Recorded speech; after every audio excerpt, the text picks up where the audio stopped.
আমরারে বলছে ঈমান আনো ওই মানুষদের মতো।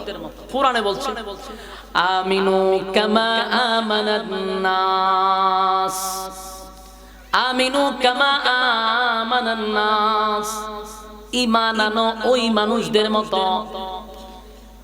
আমিনু কামা আমানান নাস, ঈমান আনো ওই মানুষদের মতো। ওই মানুষ কারা রে? ওই মানুষ সাহাবায়ে কেরামদেরকে আল্লাহ বুঝাইছে। আমিনু কামা আমানান নাস, আমিনু কামা আমানান নাস, ঈমান আনো ওই মানুষদের মতো। এটা আল্লাহ ফেরাউনের বউ আসিয়াকেও বুঝাইতে পারে, কারণ আসিয়াও ঈমানের পরীক্ষা দিছে।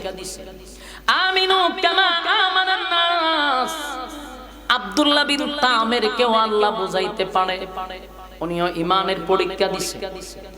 আমিনু কামা আমানান নাস অসংখ্য সাহাবায়ে কেরামদেরকে বুঝাইছেন, কারণ সাহাবায়ে কেরামরাও ঈমানের পরীক্ষা দিছে।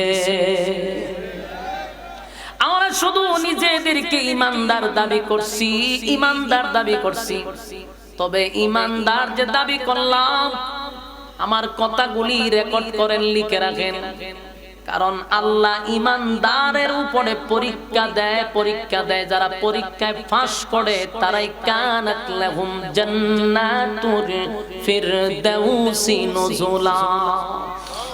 যারা ঈমানের পরীক্ষা দিবে, পরীক্ষায় উত্তীর্ণ হবে, আল্লাহ বলেন আমি তাদেরকে জান্নাতুল ফিরদাউস দান করব। বিনা পরীক্ষায় আমার মালিক এত বিশাল জান্নাত আপনি আমাকে দিবে না। কথা কি বুঝতেছে আমার যুবক ভাইরা?